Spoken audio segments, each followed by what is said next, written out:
Maluku. Ini terjadinya di benteng punya Belanda, diserang oleh orang Indonesia. Pahlawannya yang baju putih itu, yang tangannya menunjuk, tangan kirinya menunjuk ke benteng kan? Ada nggak lihat itu ya? Yang tangan kanan pegang parang, itulah pahlawan Patimura, pahlawan dari Maluku. Ada yang pakai jubah putih, kudanya putih ya. Nah, beliau adalah Pangeran Diponegoro, pahlawan dari Jawa, yang memimpin perang ketika melawan Belanda. Ada yang dari Purworejo, Bu. Nah, ini lokasi pertempurannya dengan dekat sungai, itu ada sungai, namanya Sungai Bogowonto, itu di daerah Purworejo, Jawa Tengah. Ini kalau saya salah koreksi, karena ini data sejarah. Katanya di Sumatera Barat ada satu dusun namanya Dusun Sulit Air di daerah Bonjol. Nah, ini pusat perlawanannya di sana. Ya, berarti benar ya, nggak ngarang. Ini namanya. Sayangnya beliau nih dalam pertempuran ditangkap Belanda, dibuang ke Tondano di daerah Sulawesi Utara. Perangnya di Kalimantan Selatan di Sungai Kapuas, ini juga kapal Belanda. Ya, ingin menguasai Pulau Kalimantan, akhirnya terjadi perlawanan, namanya Perang Banjar. Ya. Nah, tuh yang di bawah pohon itu apa ya namanya? Komandan yang ingin menghancurkan masjid ini. Namanya Mayor Jenderal Herman Kohler. Kalau orang Aceh menyebutnya pohonnya masih ada, Bu. Karena kan kita ada tim survei ke sana, masih ada untuk pembuktian. Kalau orang Aceh menyebutnya pohon ini pohon jelumbang. Jelumbang. Tapi orang Indonesia akhirnya menerjemahnya pohonnya pohon kelor. Pohon kelor. Karena asal katanya dari Kohler. Kalau ini di Danau Toba, ya. Ibu kalau ke Sumatera Utara ada danau terbesar namanya Danau Toba. Di tengahnya ada pulau namanya Pulau Samosir. Nah, ini lokasi terjadi penyerangan atau perjuangan Sisingamangaraja, pahlawan dari Sumatera Utara ya. Danau Toba adanya di Sumatera Utara atau sekitar, kalau ibu kota provinsinya Medan ya. Baik, dari Sumatera kita ke Pulau Bali. Nah, ini 2014 saya kesini, Bu, survei. Ini pertempurannya di depan sebuah pura, nama puranya Pura Jagaraga. Percaya atau tidak, ibu kalau ke wisata ke Bali saya kasih bocoran ya, jangan mau kalau suruh ke pura. Kenapa? Ya, banyak pantangannya. Karena kan keyakinan mereka kan kuat ya. Kalau kita sembarang bicara aja, akibatnya fatal. Orang itu bisa lindung, dan itu benar. Ya, kenapa? Tangannya diganti batang pohon, badannya dicambuk. Karena dianggap malas. Namanya Belanda, ya orang kan capek istirahat ya, dia nggak boleh istirahat. Inilah perjuangan pengorbanan orang tua kita dulu. Ini kerja rodi namanya. Kerja paksa, jangan ngarep gaji, bawa UMP nggak digaji ini. Makan juga seadanya. Ya, umat Kristen sedang melakukan, mereka kan sembahyang seminggu sekali di gereja. Kalau kita tiap hari, kecuali hari Jumat, kita sholat Jumat di Nah, ini pahlawannya, Raden Ajeng Kartini. Kenapa harus diperingati, Ibu? Kalau kita balik cerita, kalau Ibu Kartini tidak berjuang, sampai sekarang anak perempuan nggak boleh sekolah. Itu cirinya. Karena aturannya begitu dulu zaman Belanda. Yang boleh pinter cuma laki-laki. Maksudnya diperingati supaya kita meniru. Bapak Ibu, ini adalah tokoh-tokoh pemuda yang saat itu beruntung bisa kuliah. Ya, kuliahnya di sekolah beranda namanya Stovia, Sekolah Kedokteran Bumi Putra. Di sini lahir tokoh-tokoh nasional yang berjuang memikirkan bagaimana Indonesia merdeka. Ini ada Dr. Wahidin Sudirohusodo, ada Dr. Cipto Mangunkusumo, Dr. Sutomo, banyak lagi. Mereka yang memikirkan bagaimana Indonesia cepat merdeka dengan cara modern. Kalau istilah sekarang mah cara politik. Dulu berjuang cara organisasi ya. Ini peristiwanya namanya Kebangkitan Nasional 20 Mei 1908. Anak-anak, ini sekolah pertama yang dibangun di Jogja, Taman Siswa, yang bangun orang keraton. Dia keturunan raja tapi masih punya perhatian untuk rakyat, karena ibu dulu yang boleh sekolah itu hanya anak pejabat, bupati, lurah. Tapi beliau ternyuh, sadar kalau Indonesia mau cepat merdeka harus pinter anak-anaknya. Maka dibuka sekolah ini, bangunan milik pribadi, dirubah menjadi sekolah namanya Taman Siswa.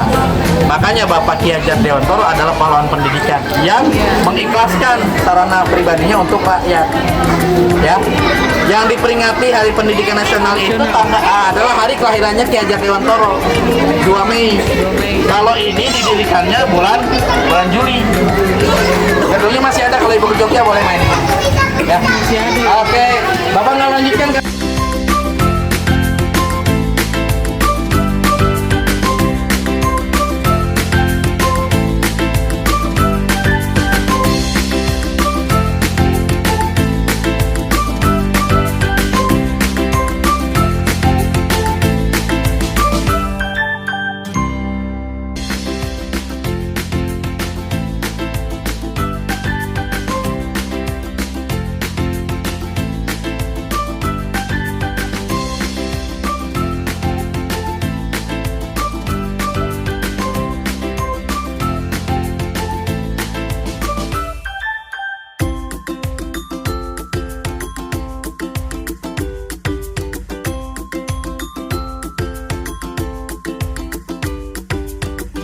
Sebutnya pintu gapura, saya jelaskan dulu. Kalau isinya apa nanti lihat sendiri. Pintu ini beratnya 4.000 kg, 4 ton. Bahannya perunggu, kecuali nanti setelah terbuka ada bagian ukiran di dalam itu dilapisi emas.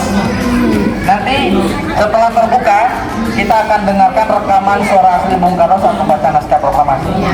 Begitu Nana tenang ya. Ibu guru rekam, nanti kalau ada acara 17-an di sekolah, setel. Kan ini suara asli. Sudah presentasi. Siap ya? Durasinya nggak lama, cuma 2 menit. Bapak ke bawah dulu ya, operatornya di bawah. Oke, Pak.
Baik Bapak Ibu dan anak-anak, jadi yang kita dengarkan itu rekaman suara beliau, Bung Karno. Tetapi baru berhasil direkam tahun 1950. Kenapa nggak tahun 45? Zaman perang. Tahun itu ditembak. Darurat, baru tahun 50 keadaannya mungkin baru direkam. Kalau tanya rekaman aslinya masih bentuknya terjaga piringan hitam. Saya mulai bertugas di Monumen Nasional sejak tahun 1986, hitung sendiri berapa lama. Saya belum lahir, Pak. Belum lahir. Jadi waktu saya pertama jadi pemain itu masih pakai modal cipril kayak yang film layar tancap. Iya. Kemudian ada teknologi kaset, ganti kaset. Kemudian era CD sekarang udah plastik, kecil segini.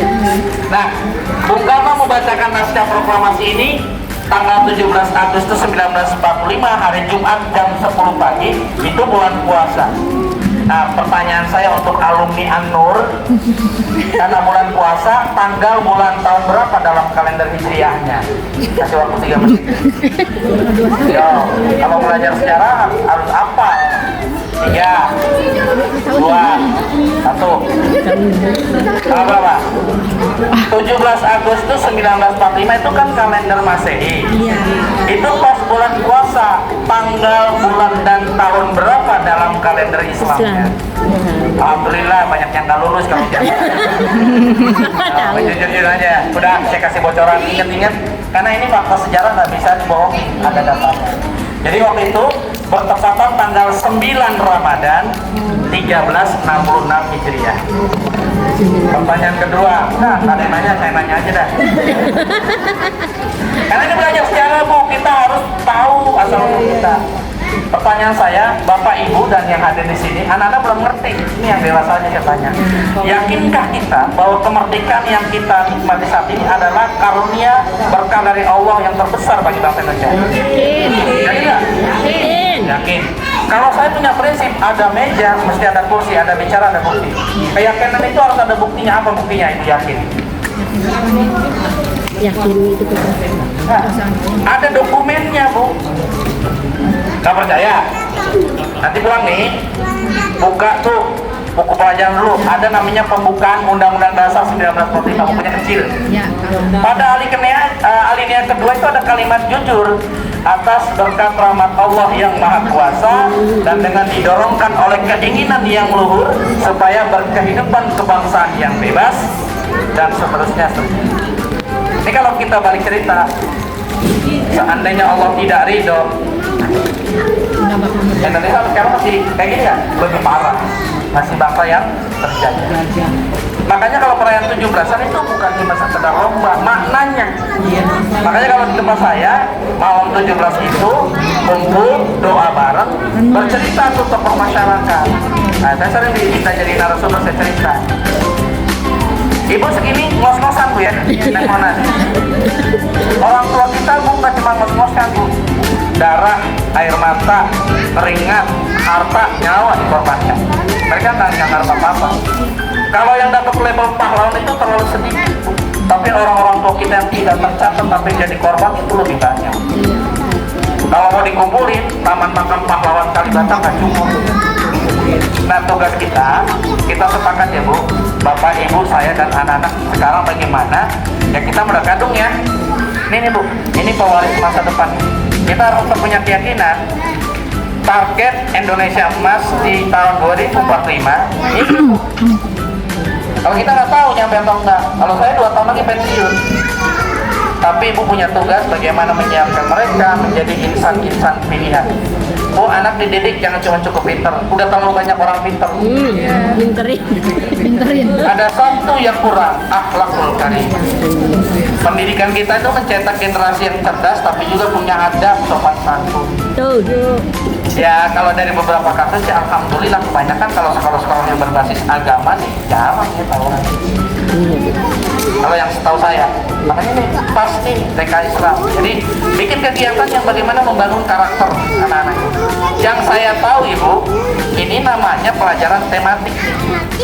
Kan di sekolah dikenalin nih, udah bikin program ke tempat-tempat sejarah, tapi nanti minta pemandu nggak cuma ke Monas, banyak tempat sejarah.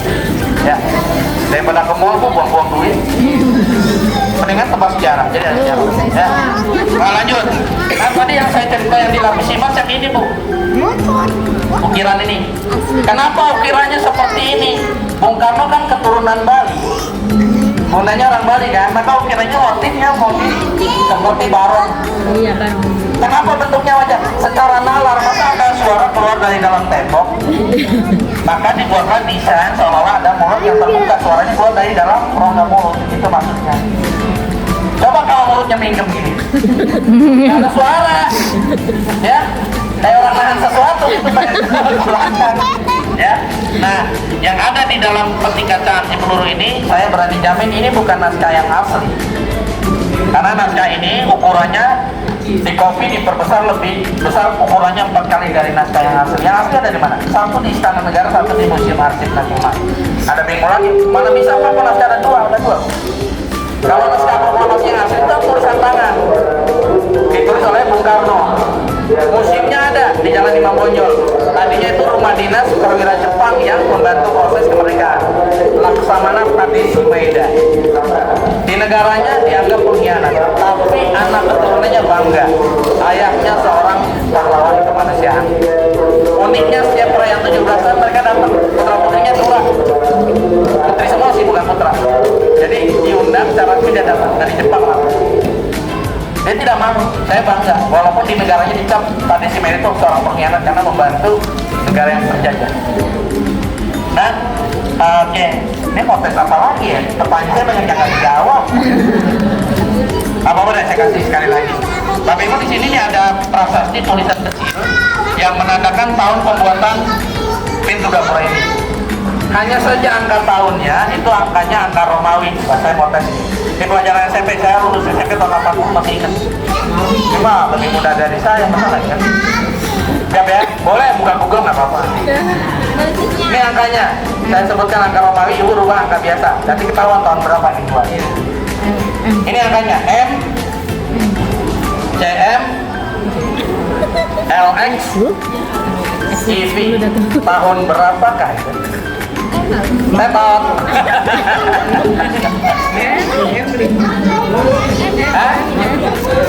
M, CM, LX. Jangan dibalik kalau XL ukuran celana saya. LX. EV. LX, LE-nya belakangnya hitam doh. EV, Udah bilang aja nyerah lah kayak pura-pura.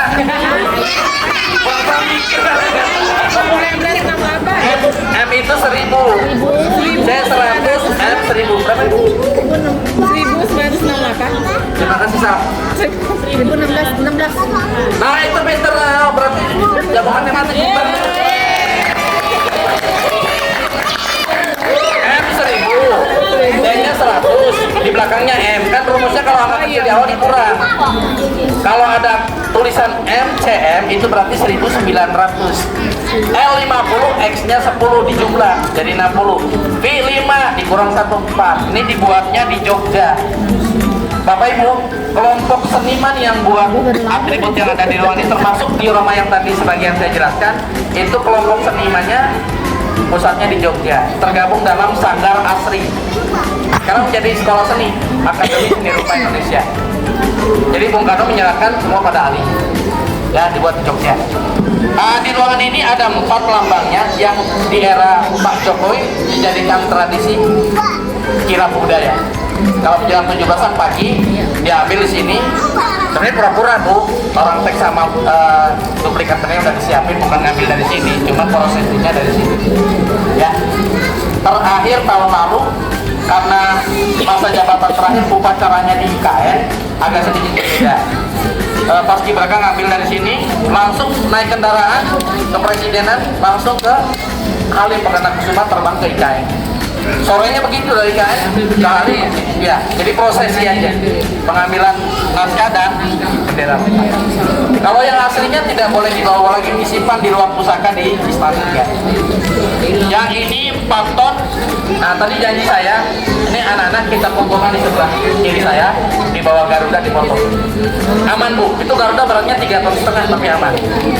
Ya, juga ada bagian di dalam musiman. Cukup ya? Iya. Jalan, anak. Tunggu ya, Bapak tutup dulu ya.